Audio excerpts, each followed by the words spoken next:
Paksa dirimu fokus dan jadi lebih baik setiap harinya. Bukan karena hidup ini mudah, tapi karena jika kamu tidak menjaga fokusmu, perhatianmu akan ditarik paksa oleh hal-hal yang tidak pernah benar-benar peduli pada masa depanmu.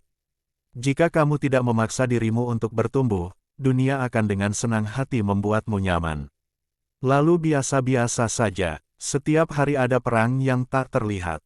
Perang melawan distraksi, notifikasi opini orang, standar sosial yang memaksa kamu terlihat sibuk tapi tidak pernah benar-benar berkembang.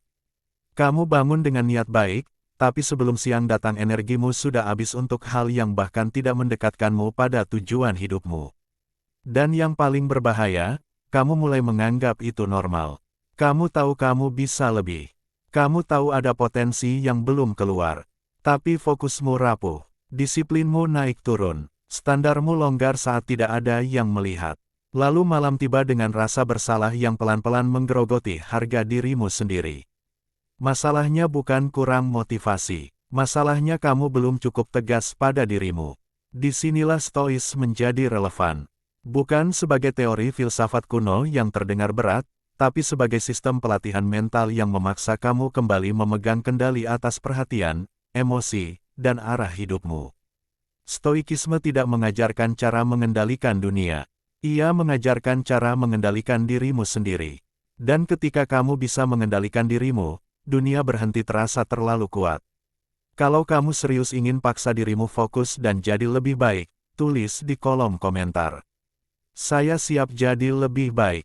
Komitmen kecil itu adalah garis batas antara versi lamamu dan versi yang akan kita bangun mulai sekarang. Karena setelah ini kita masuk ke 15 pelajaran stoikisme yang tajam, tidak nyaman, tapi mengubah arah hidup. Dan di akhir nanti ada satu kesadaran penting yang mungkin akan membuatmu tidak pernah lagi menoleransi kelemahanmu sendiri.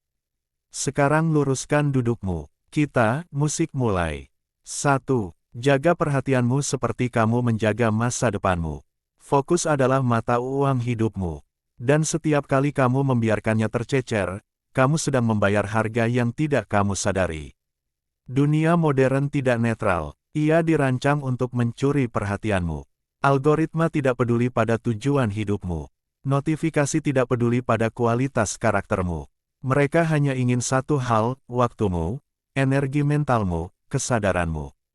Jika kamu tidak memilih apa yang kamu pikirkan, orang lain yang akan memilihkannya untukmu. Perhatikan satu hari biasa dalam hidupmu. Kamu bangun dengan niat produktif, tapi sebelum benar-benar sadar, tanganmu sudah menggenggam ponsel, 5 menit berubah jadi 30. Pikiranmu dipenuhi opini, drama, standar hidup orang lain, musik tanpa sadar, arah emosimu ditentukan oleh sesuatu yang bahkan tidak kamu rencanakan untuk lihat. Lalu kamu bertanya, kenapa aku sulit fokus? Pertanyaannya harus dibalik. Kapan terakhir kali kamu benar-benar menjaga perhatianmu seperti kamu menjaga masa depanmu? Stoikisme mengajarkan bahwa pikiran adalah benteng terakhir yang benar-benar milikmu. Marcus Aurelius menulis untuk dirinya sendiri, bukan untuk publik. Mengingatkan bahwa jiwa kita diwarnai oleh apa yang terus kita pikirkan. Artinya sederhana tapi tajam. Jika pikiranmu terus diisi hal remeh, hidupmu akan bergerak ke arah yang remeh. Refleksi jujur. Berapa banyak keputusan hidupmu lahir dari kesadaran dan berapa yang lahir dari distraksi? Apakah kamu memilih jalan kariermu dengan tenang atau karena tekanan sosial? Apakah kamu benar-benar ingin sesuatu atau hanya terpengaruh apa yang sering kamu lihat? Perhatian bukan hanya soal produktivitas. Ia soal identitas. Apa yang kamu perhatikan setiap hari itulah yang membentuk siapa kamu 5 tahun ke depan. Perhatian adalah gerbang. Apa yang masuk ke sana akan mempengaruhi emosimu, lalu tindakanmu, lalu kebiasaanmu. Jika gerbang itu longgar, hidupmu akan terasa selalu reaktif. Kamu mudah tersinggung, mudah lelah, mudah kehilangan arah. Tapi saat kamu mulai selektif, memilih bacaanmu, membatasi distraksi, menentukan kapan kamu bisa diakses dan kapan tidak, sesuatu berubah. Kamu merasa lebih tenang, lebih jernih, lebih kuat. Bukan karena dunia menjadi lebih sunyi, tapi karena kamu berhenti memberi izin pada kebisingan untuk masuk. Inilah prinsip yang harus kamu pegang. Perhatian adalah kendali. Kendali adalah kekuatan. Dan orang yang kuat bukanlah yang paling keras suaranya, melainkan yang paling disiplin menjaga kemana pikirannya pergi. 2. Berhenti menunggu mood. Bertaklah meski tidak nyaman. Kebanyakan orang hidup berdasarkan suasana hati. Hari ini semangat, besok hilang. Hari ini produktif, besok tenggelam dalam alasan. Tapi stoik tidak hidup berdasarkan mood. Stoik hidup berdasarkan prinsip. Masalahnya kamu dibesarkan dalam budaya yang memuja perasaan. Kalau lagi enggak mood, istirahat dulu. Tunggu inspirasi datang. Kerjakan saat kamu siap. Kalimat-kalimat itu terdengar lembut, tapi seringkali menjadi pembenaran untuk menunda. Kamu tidak selalu merasa siap, itu manusiawi, tapi kamu selalu bisa memilih untuk disiplin, itu pilihan. Bayangkan dua versi dirimu. Yang pertama, hanya bergerak ketika suasana hati mendukung. Yang kedua, tetap bergerak meski malas, lelah, atau ragu. Dalam setahun, menurutmu siapa yang akan lebih percaya diri? Siapa yang akan lebih dihormati oleh dirinya sendiri? Identitas tidak dibentuk saat kamu bersemangat. Identitas dibentuk saat kamu tetap bertindak ketika kamu tidak ingin melakukannya. Stoikisme mengajarkan bahwa tindakan harus dipimpin oleh akal sehat, musik bukan emosi sesaat. Epictetus pernah menekankan bahwa kita tidak bisa mengontrol dorongan awal yang muncul, tapi kita bisa mengontrol apakah kita menuruti dorongan itu atau tidak. Disitulah letak kebebasanmu. Ketika kamu hanya bertindak saat mood baik, kamu melatih otakmu untuk bergantung pada kenyamanan. Setiap rasa tidak nyaman akan terasa seperti ancaman. Tapi ketika kamu melatih diri untuk tetap bergerak meski tidak nyaman, kamu mengirim pesan kuat pada dirimu sendiri. Aku lebih besar dari perasaanku. Bayangkan kamu pulang kerja dalam keadaan lelah. Pilihanmu ada dua, rebahan tanpa arah atau tetap berolahraga 20 menit seperti komitmenmu. Tidak ada yang melihat, tidak ada tepuk tangan, tapi di momen kecil itu karakter sedang diputuskan. Setiap kali kamu menang melawan keengganan kecil, harga dirimu naik satu tingkat. Setiap kali kamu menyerah pada alasan, kamu diam-diam melemahkan kepercayaan pada dirimu sendiri. Disiplin bukan tentang keras, ia tentang konsisten. Dan motivasi. Motivasi sering datang setelah kamu mulai bergerak, bukan sebelumnya. Pegang prinsip ini dalam-dalam. Disiplin mendahului motivasi. Jangan tunggu merasa siap untuk jadi lebih baik. Bertindaklah dan biarkan kesiapan menyusul di belakangmu. 3. Kendalikan pikiran sebelum ia mengendalikanmu. Masalah jarang benar-benar menghancurkanmu. Interpretasimu yang melakukannya. Seseorang tidak membalas pesanmu. Fakta tidak ada balasan. Interpretasi dia mengabaikanku. Aku tidak penting. Ada yang salah denganmu. Atasanmu memberi kritik. Fakta ada evaluasi interpretasi aku gagal karirku terancam aku tidak cukup baik setiap kejadian pada dasarnya netral pikiranmu yang memberi label dan label itu jika tidak kamu sadari akan menentukan emosimu lalu tindakanmu. Stoikisme sangat tegas dalam hal ini. Epictetus mengatakan bahwa manusia tidak terganggu oleh peristiwa melainkan oleh pandangannya tentang peristiwa tersebut. Artinya di antara kejadian dan responsmu selalu ada ruang kecil. Ruang itulah kebebasanmu. Masalahnya kebanyakan orang tidak pernah masuk ke ruang itu. Mereka bereaksi secepat notifikasi muncul. Emosi langsung meledak. Pikiran langsung menyimpulkan. Ego langsung tersinggung tanpa jeda. Stoikisme mengajarkan satu latihan sederhana tapi revolusioner. Berhenti sejenak sebelum bereaksi. Tanyakan pada dirimu, ini fakta atau hanya ceritaku tentang fakta? Refleksi yang jujur. Berapa banyak emosimu hari ini lahir dari asumsi, bukan fakta? Berapa banyak stresmu sebenarnya adalah skenario yang kamu ciptakan sendiri? Secara psikologis, otakmu punya kecenderungan negatif. Ia ingin mengantisipasi ancaman. Itu berguna saat kamu hidup di alam liar ribuan tahun lalu. Tapi di dunia modern, kecenderungan itu sering berubah menjadi overthinking. Kamu memikirkan kemungkinan terburuk, memperbesar kesalahan kecil, dan memutar ulang percakapan yang bahkan orang lain mungkin sudah lupa. Dan semakin sering kamu mempercayai pikiran tanpa menyaringnya, semakin kuat ia mengendalikanmu. Bayangkan dua orang menghadapi kegagalan yang sama. Yang pertama berkata, ini bukti aku tidak mampu. Yang kedua berkata, ini data untuk memperbaiki diri. Kejadian sama, nasib berbeda. Bukan karena keberuntungan, tapi karena cara berpikir. Mengendalikan pikiran bukan berarti menekan emosi, itu berarti menguji pikiran sebelum kamu mempercayainya. Bertanya, apakah ini objektif? Apakah ini membantu? Apakah ini benar? Karena jika kamu tidak mengelola dialog batinmu, ia akan mengelola hidupmu. Ingat prinsip ini baik-baik. Bukan peristiwa yang menyakitkanmu, tapi penilaianmu atasnya. Dan saat kamu belajar memberi jeda, kamu tidak lagi menjadi korban pikiranmu sendiri. Kamu menjadi pemimpin. Bedakan yang bisa kamu kendalikan dan yang tidak. Energi adalah sumber daya terbatas. Setiap hari kamu bangun dengan kapasitas mental yang tak terbatas. Pertanyaannya, kemana kamu mengarahkannya? Banyak orang kelelahan bukan karena bekerja terlalu keras, tapi karena mencoba mengendalikan hal yang memang tidak pernah berada dalam kendalinya, opini orang lain, hasil akhir yang belum terjadi, respon seseorang terhadap usahamu, cuaca, ekonomi, masa lalu.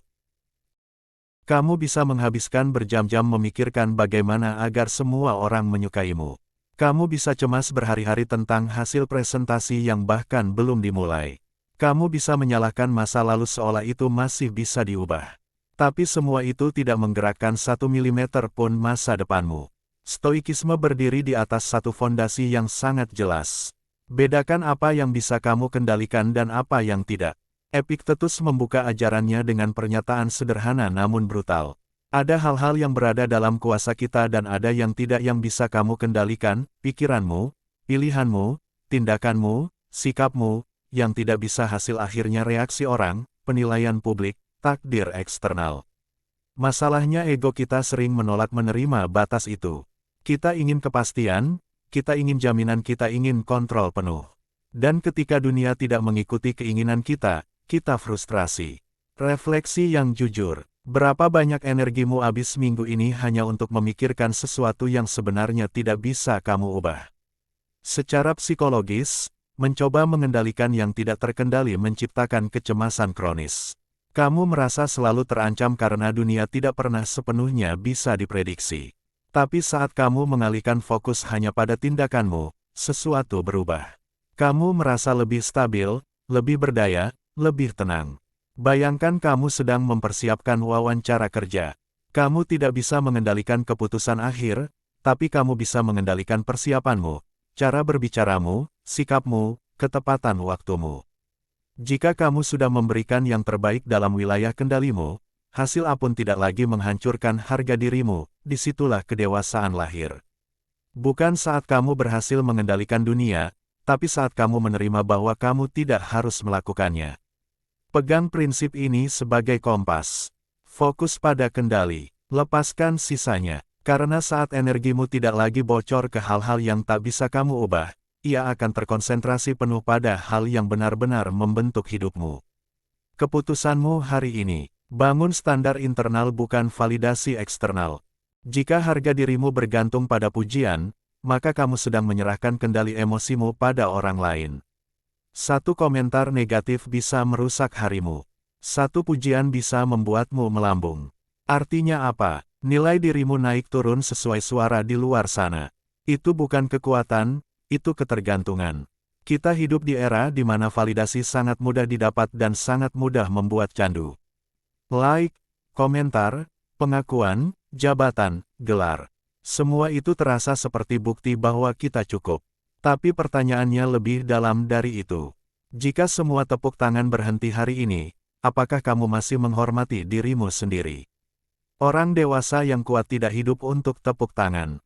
Ia hidup untuk integritas. Stoikisme mengajarkan bahwa nilai sejati manusia tidak diukur dari reputasi, melainkan dari karakter. Marcus Aurelius, seorang kaisar yang memimpin imperium besar, tetap mengingatkan dirinya bahwa opini publik tidak menentukan kebajikan. Yang menentukan adalah apakah ia bertindak sesuai prinsipnya atau tidak. Refleksi yang tidak nyaman. Jika tidak ada yang melihatmu, apakah kamu tetap disiplin? Jika tidak ada yang memuji, apakah kamu tetap berusaha maksimal? Jika tidak ada yang tahu kamu berbuat baik, apakah kamu tetap melakukannya? Standar internal berarti kamu memiliki kompas sendiri. Kamu tahu apa yang benar dan kamu melakukannya bahkan ketika tidak menguntungkan secara sosial, bahkan ketika tidak populer, bahkan ketika tidak ada sorotan. Ketika harga diri bergantung pada validasi eksternal, kamu hidup dalam mode waspada. Kamu takut salah, takut ditolak, takut tidak diakui. Hidup terasa seperti panggung yang harus terus kamu pertahankan. Tapi saat standarmu berasal dari dalam, ketenangan muncul. Kamu tidak lagi bereaksi berlebihan terhadap kritik. Kamu tidak mabuk oleh pujian. Kamu stabil. Bayangkan dua orang bekerja keras. Yang pertama hanya bekerja saat atasannya memperhatikan. Yang kedua, bekerja dengan standar tinggi meski sendirian. Dalam jangka panjang, siapa yang akan tumbuh lebih kuat? Siapa yang lebih bisa dipercaya? Karakter dibentuk dalam sunyi. Integritas diuji saat tidak ada saksi. Ingat prinsip ini. Karakter adalah siapa kamu saat tak ada yang menilai. Dan ketika kamu mulai membangun standar internal, kamu berhenti menjadi budak opini. Kamu menjadi pribadi yang berdiri tegak bukan karena dunia mengakui, tapi karena kamu tahu siapa dirimu sebenarnya. Hadapi ketidaknyamanan setiap hari. Otot tidak tumbuh dalam kenyamanan. Karakter juga tidak. Kamu tahu ini secara logika tapi seringkali kamu tetap memilih jalan yang paling mudah. Bangun lebih siang sedikit menunda tugas yang terasa berat menghindari percakapan it. Memilih hiburan cepat daripada latihan panjang. Masalahnya setiap kali kamu lari dari ketidaknyamanan kecil, kamu sedang memperlemah daya tahan mentalmu sendiri. Stoik tidak menunggu ujian besar untuk belajar kuat. Mereka sengaja melatih diri dalam hal-hal kecil yang sulit agar ketika hidup benar-benar mengguncang mereka tidak runtuh. Seneca pernah menyarankan untuk sesekali hidup sederhana, makan seadanya, tidur tanpa kemewahan dan bertanya pada diri sendiri. Inikah yang kutakuti? Bukan untuk menyiksa diri, tapi untuk membuktikan bahwa kamu mampu bertahan. Ketidaknyamanan kecil adalah vaksin mental. Bangun 30 menit lebih pagi. Menyelesaikan tugas tanpa menunggu mood. Mengakui kesalahan tanpa membela ego. Berolahraga saat tubuh ingin bermalas-malasan. Tindakan-tindakan ini terlihat sepele. Tapi secara psikologis mereka membangun kepercayaan diri yang mendalam. Setiap kali kamu berhasil melewati rasa tidak nyaman, kamu mengirim pesan ke dirimu, aku mampu. Sebaliknya, jika kamu selalu mencari kenyamanan, toleransimu terhadap tekanan akan semakin rendah. Sedikit kritik terasa seperti serangan. Sedikit kegagalan terasa seperti akhir dunia. Refleksi yang jujur. Apakah kamu sedang melatih kekuatanmu atau sedang melatih kelemahanmu? Bayangkan dua orang menghadapi krisis finansial mendadak. Yang pertama terbiasa hidup serba mudah dan menghindari tantangan. Yang kedua, terbiasa disiplin, hemat, dan berlatih menghadapi ketidakpastian kecil. Siapa yang lebih tenang? Siapa yang lebih rasional? Hidup tidak pernah menjanjikan kenyamanan permanen. Maka jika kamu terus bergantung, kamu akan selalu rapuh. Menghadapi ketidaknyamanan setiap hari bukan berarti mencari penderitaan, itu berarti kamu tidak lagi menjadikan rasa tidak nyaman sebagai alasan berhenti. Karena pertumbuhan selalu menuntut harga dan harga itu hampir selalu bernama ketidaknyamanan. Pegang prinsip ini erat-erat, latih dirimu dalam kesulitan kecil agar tidak hancur oleh kesulitan besar. Jika kamu bisa berdamai dengan rasa tidak nyaman hari ini, kamu sedang membangun versi dirimu yang tidak mudah goyah besok. 7. Jangan reaktif, jadilah responsif. Dunia akan memancing emosimu. Itu pasti. Seseorang memotong pembicaraanmu. Komentar sinis muncul di media sosial. Rencana yang sudah kamu susun rapi tiba-tiba gagal. Dalam sepersekian detik, tubuhmu bereaksi. Dada mengencang, pikiran memanas. Ego berdiri siap menyerang atau membela diri. Reaksi itu cepat, instingtif, dan seringkali merugikan. Reaksi cepat hampir selalu lahir dari ego, bukan kebijaksanaan. Stoikisme mengajarkan sesuatu yang sangat sederhana tapi sangat sulit. Beri jarak antara stimulus dan respons. Epictetus menekankan bahwa yang mengganggu kita bukanlah kejadian itu sendiri, tetapi bagaimana kita memilih untuk meresponsnya. Disitulah kekuatanmu berada, bukan pada kemampuan mengontrol apa yang terjadi, tetapi pada kemampuan mengontrol bagaimana kamu menanggapinya. Saat kamu reaktif, kamu sedang memberi kekuasaan pada dunia luar untuk menentukan keadaan batinmu. Seseorang berkata kasar, lalu kamu marah sepanjang hari. Satu kegagalan kecil, lalu kamu meragukan seluruh dirimu. Artinya apa? Emosimu dikendalikan dari luar. Orang yang reaktif mudah ditebak, mudah diprovokasi, mudah dimanipulasi. Tapi orang yang responsif, tenang, terukur, tidak tergesa. Bayangkan dua orang menerima kritik keras di tempat kerja. Yang pertama langsung membalas dengan defensif, menyalahkan situasi, atau menggerutu di belakang. Yang kedua, diam sejenak, menyaring isinya, mengambil bagian yang benar, dan memperbaiki diri. Siapa yang lebih cepat berkembang? Siapa yang lebih dihormati? Respons bukan berarti lemah. Respons berarti sadar. Ada jeda kecil di antara apa yang terjadi dan apa yang kamu lakukan setelahnya. Dalam jeda itu, kamu bisa memilih. Apakah kamu ingin dikuasai oleh emosi sesaat atau dipandu oleh nilai yang kamu pegang? Refleksi yang tidak nyaman. Berapa banyak konflik dalam hidupmu sebenarnya bukan karena masalahnya besar, tapi karena reaksimu yang berlebihan. Kamu tidak bisa menghentikan dunia untuk menguji kesabaranmu, tapi kamu bisa memperkuat fondasi batinmu agar tidak runtuh setiap kali diguncang. Ingat prinsip ini, kekuatan sejati adalah jarak antara stimulus dan respons. Dan semakin kamu melatih jarak itu, semakin sedikit hal di luar sana yang bisa mengendalikanmu. Del, gunakan waktu seolah hidupmu terbatas.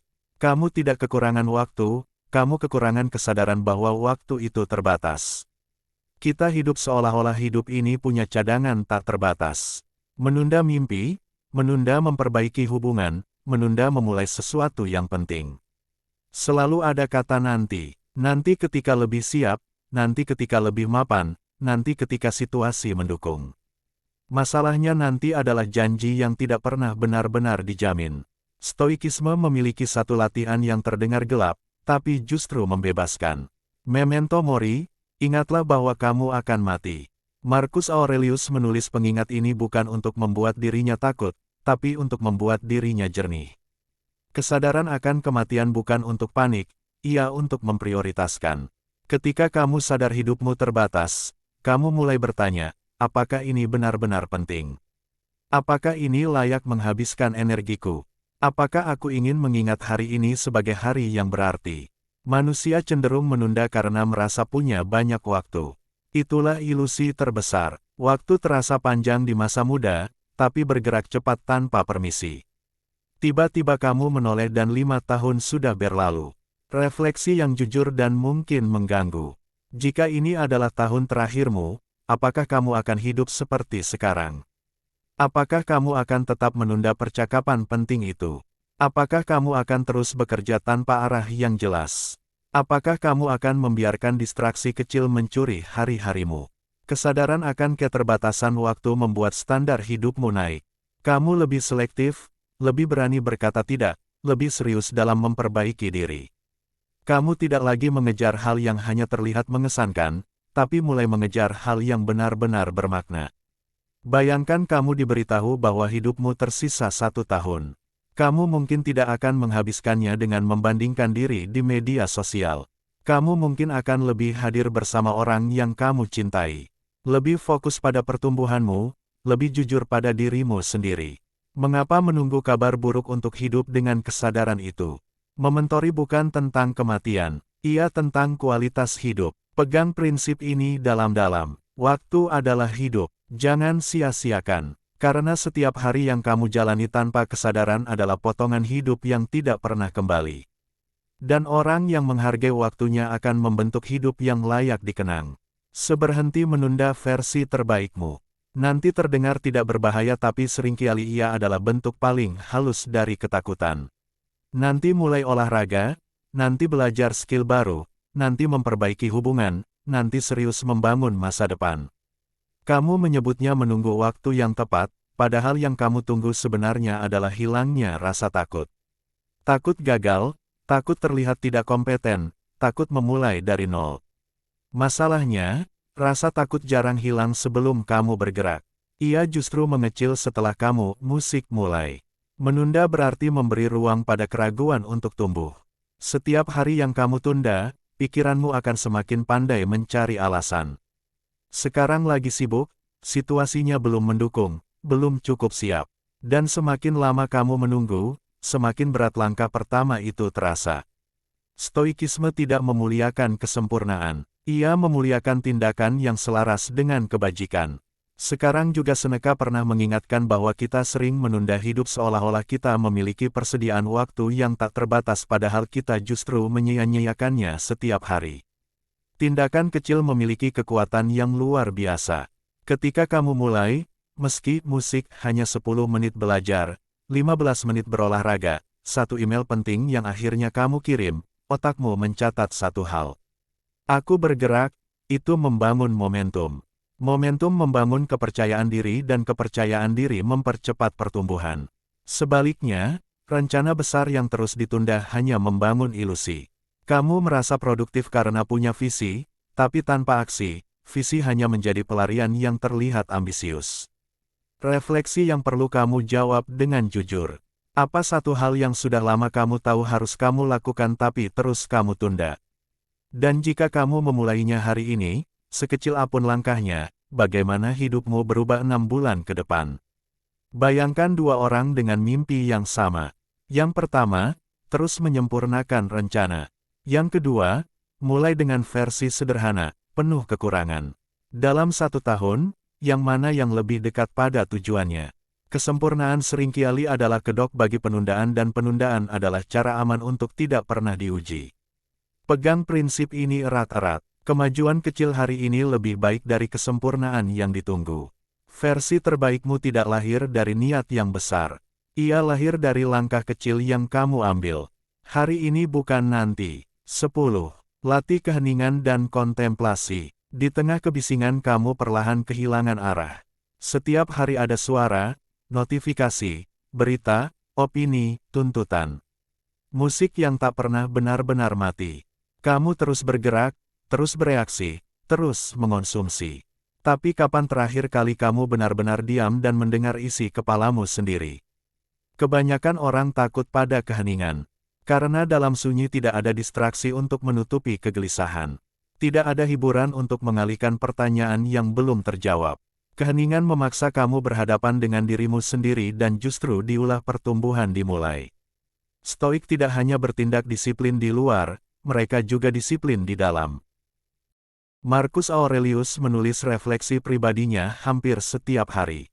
Bukan untuk dipuji, tapi untuk menguji dirinya sendiri.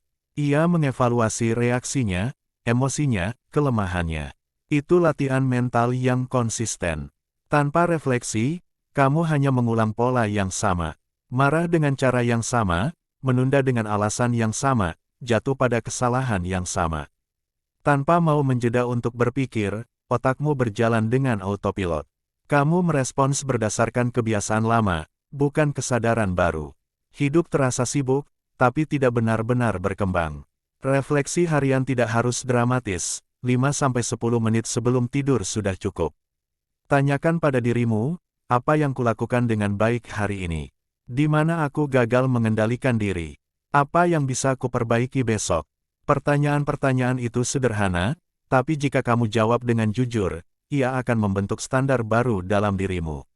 Bayangkan dua orang menjalani tahun yang sama. Yang pertama hanya bergerak dari hari ke hari berikutnya tanpa evaluasi. Yang kedua, secara rutin merenung dan memperbaiki. Dalam tahun jarak perkembangan mereka akan sangat jauh. Keheningan bukan kelemahan, ia ruang pembentukan diri. Saat kamu terbiasa diam sejenak, kamu tidak lagi terseret arus kebisingan dunia. Kamu lebih sadar atas pilihanmu, lebih peka pada emosimu, lebih bertanggung jawab atas reaksimu.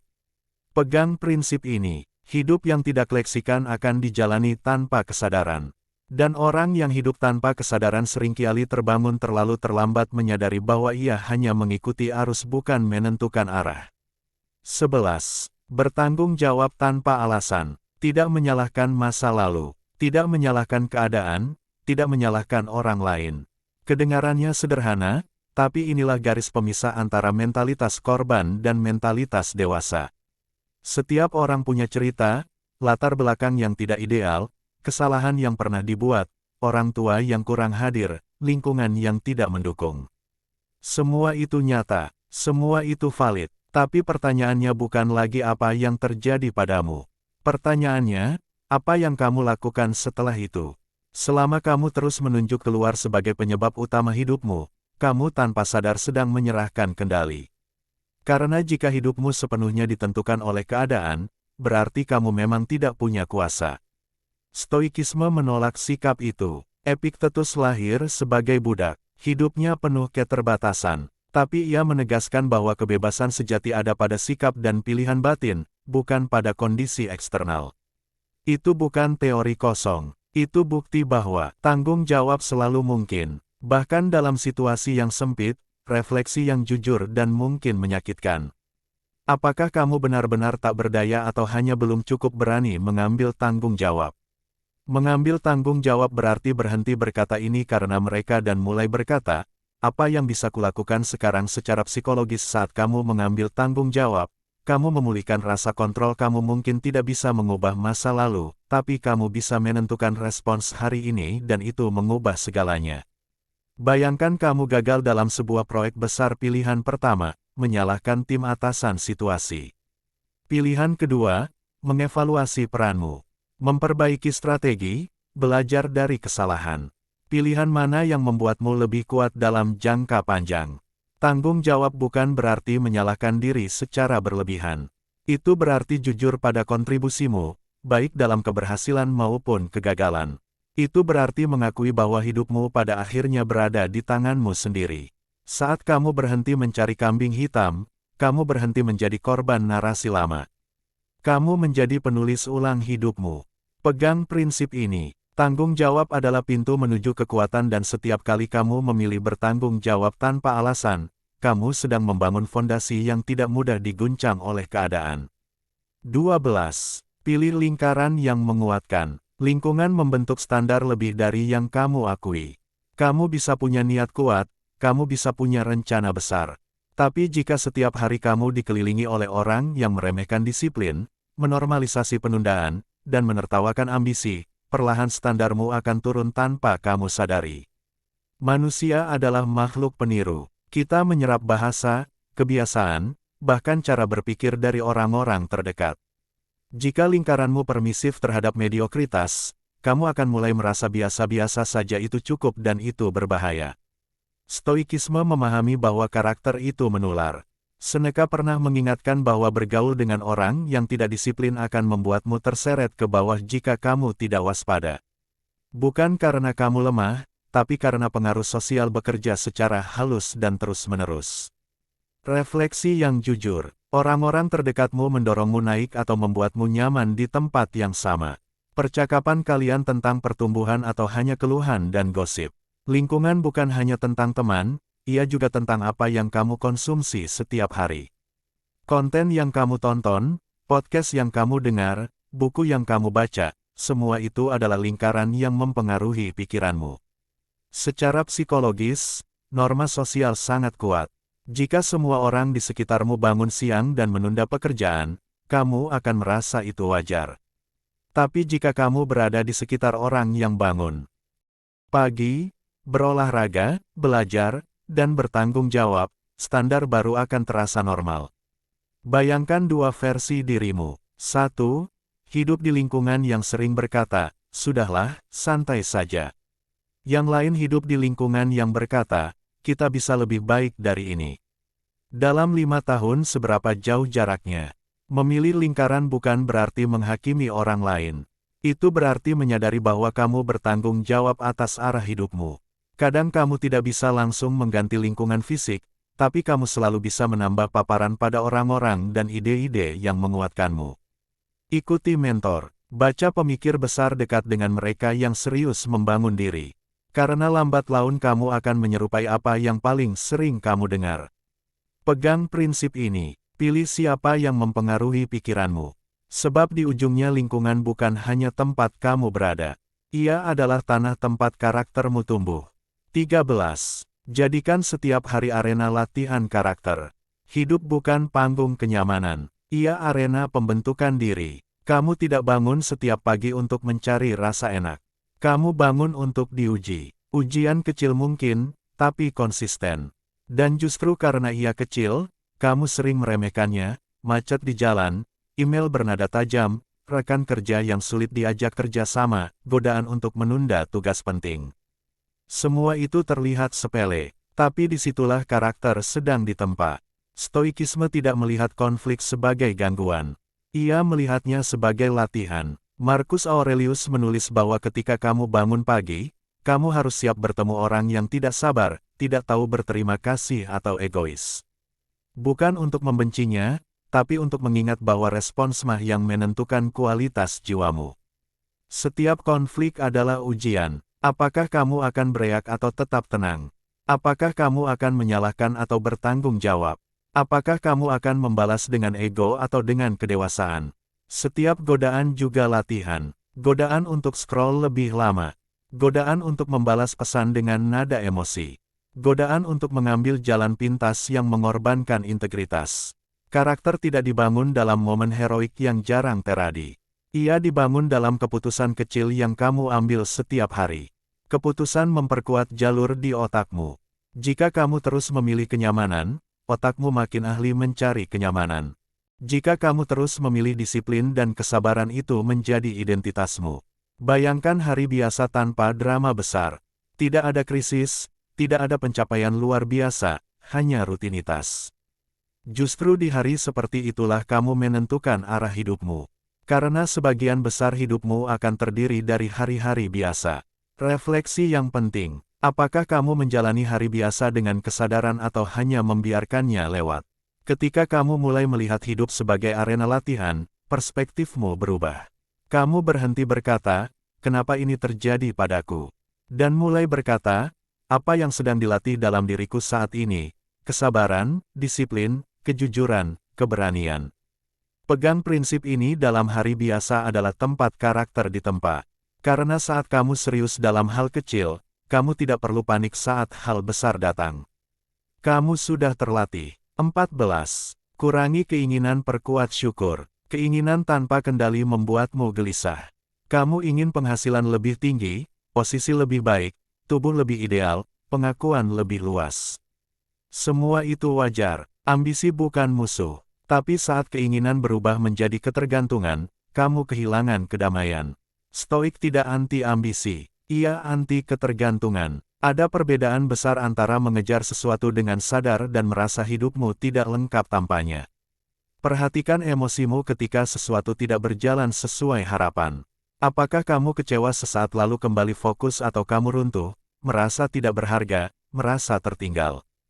Jika kegagalan kecil menghancurkan identitasmu, mungkin kamu bukan sedang mengejar tujuan. Kamu sedang menggantungkan harga dirimu padanya.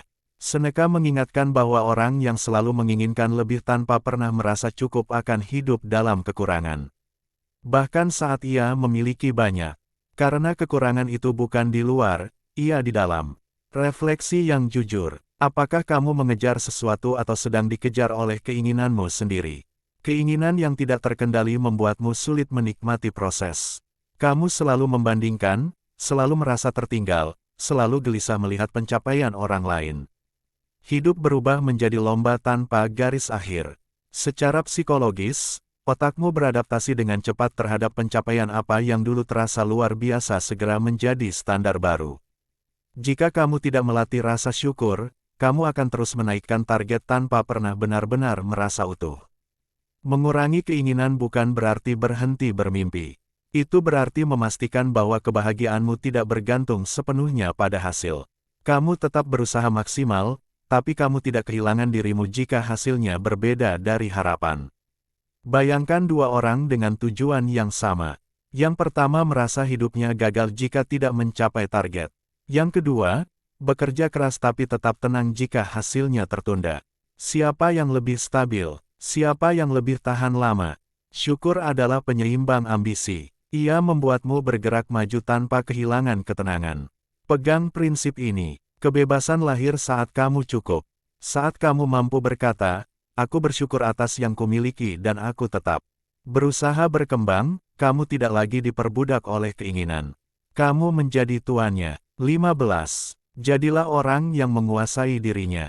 Ini inti dari semuanya. Semua yang sudah kita bahas, fokus, disiplin, tanggung jawab, refleksi, pengendalian emosi bukanlah tujuan akhir. Mereka adalah alat untuk satu hal yang lebih besar.